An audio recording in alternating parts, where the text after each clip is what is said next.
hello back there. How are you? Right on. My name is Nick Wilson. Before I get started here, I've got some bad news. We're moving into fire season right now.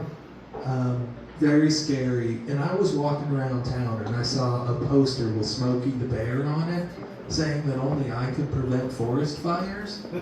But that is a lot of responsibility for one person. And I'm on acid pretty much all the time. So, I guess have your go bag ready is the point there. Have your go bag ready.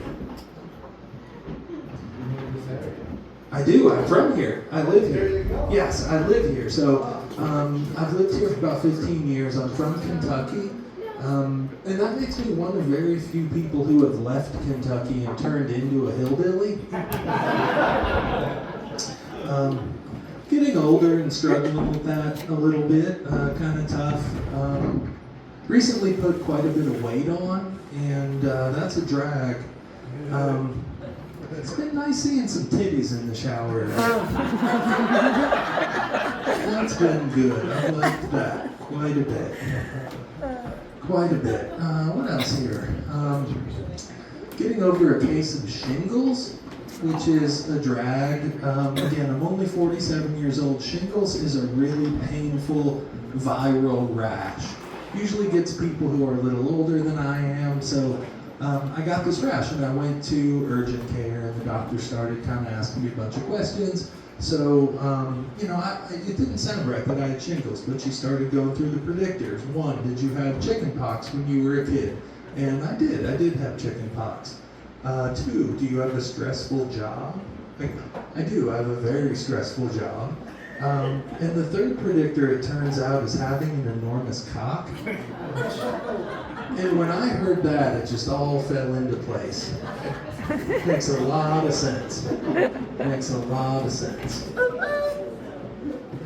Been working on my mental health. Been taking, what was that?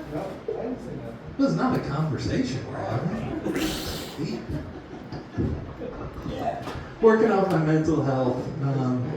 Been taking Zoloft for the past year or so, and that's been really great, not being depressed and anxious all the time. 2 side effects I've noticed. The first is that mushrooms don't work anymore. Yeah, I know, thank you for the sympathy. I was disappointed as well when I found that out.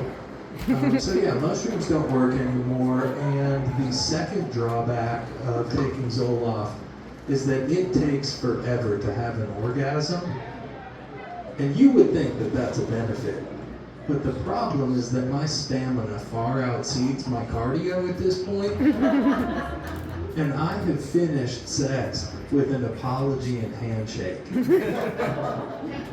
And that's how much I love not being depressed. It's National Turtle Day? That's right. Yeah, okay. I like that. I like that enthusiasm. Thank you. It's National Turtle Day, which really is just a day to think about turtles, protect them. Like, there's no joke in this. It really is National Turtle Day. But what it reminds me of, I take road trips out to the desert pretty regularly. And you get out there, and in the Mojave National Preserve, there are these big signs to protect the wildlife. And they say, drive like a tortoise. And that's all well and good, but I only know one tortoise, and he drives like an asshole. Hello. Hey, Melanie, how you doing? Good to see you.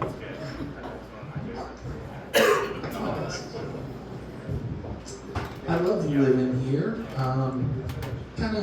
We got a lot of hippies, a lot of new age woo. I like that sort of thing.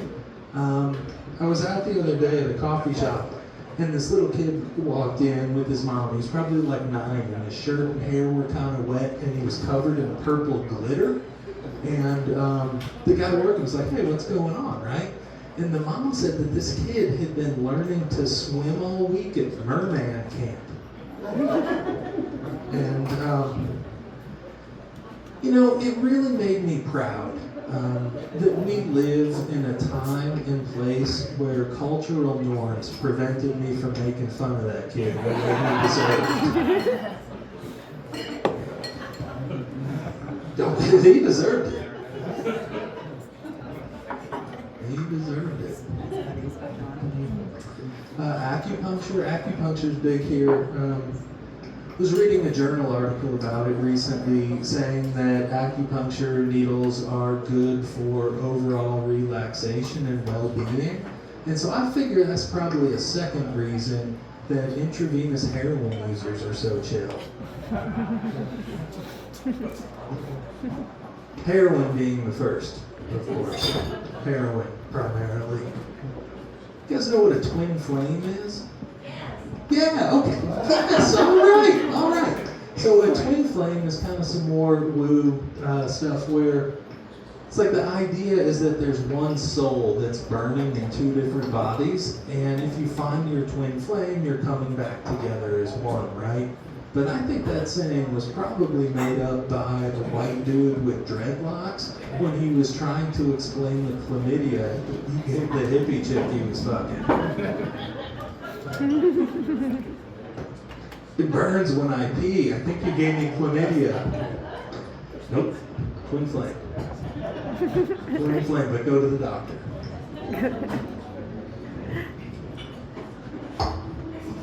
Anyone here familiar with the concept of island gigantism? I did not expect anyone to be. Island gigantism is a natural phenomenon in which a species isolated to an island is like 20 to 30% bigger than its mainland counterpart. So Kodiak bears from the Kodiak archipelago, for example, are 20% bigger than mainland Alaskan brown bears. So that's island gigantism. There's many other examples of it, from Komodo dragons, the world's largest lizard, to the Galapagos giant land tortoise, to pedophiles. Give it a minute, because Epstein in an island. Ah, got it. It's funnier than that. I work in Truckee sometimes, and I was up there a week or so ago, and I was in a meeting with an architectural firm who's from Truckee, some government workers there as well as some residents, and they referred to their design aesthetic as Truckee funk. And because funk comes from a lot of places, right? And it is not from Truckee, California. I promise you that. Truckee funk is James Taylor. Because that's not funk at all, is the joke. Like, I can't imagine George Clinton or James Brown wearing a Patagonia fleece vest. When people say Truckee funk, they mean Truckee quirk, and quirk is the dorky white cousin of funk. Yes, Truckee funk claps on 1 and 3.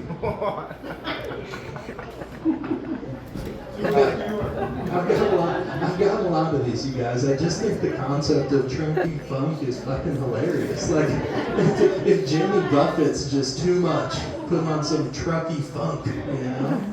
So stupid. And let me say, I just fucking hate James Taylor while I'm ranting. I hate that shit. It is like music with absolutely no dirt in it at all. Like, James Taylor is the unseasoned chicken breast of music. That shit's terrible. It's just terrible. Anyone here familiar with the concept? Oh, okay, all right. Anyone here familiar with the concept of California sober? Yeah. Okay, great. So California sober is the idea that smoking a lot of weed is ultimately a healthier lifestyle than smoking weed and doing drugs and drinking, etc. You can compare it to Texas sober, in which you maintain sobriety by smoking brisket. Or you can also compare it to Florida sober, in which you avoid drugs and alcohol by smoking crystal meth and drinking alcohol. Okay, so no one, this side of the room has not been to Florida. Yeah. I lived there for a while. It's pretty crap. It is pretty crap. I mean, it's not Bakersfield, but it's pretty crap. I fly a lot for work, and whenever I take a flight, I bring a yellow bag of M&Ms with me. In that way, in case everything else goes wrong, I still have between a 2 and 4% chance of shutting up an annoying kid with a peanut.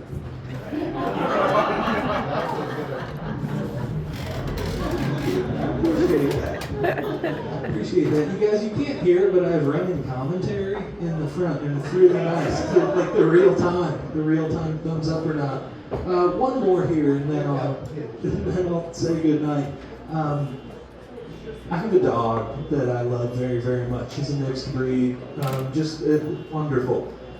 And so maybe about a year ago, I decided to breed her so we would have a puppy, and we do. And this puppy's so fantastic, and we really want to do one of those DNA tests, but I do not want to incriminate myself. Guys, my name's Nick Wilson. Thank you so much.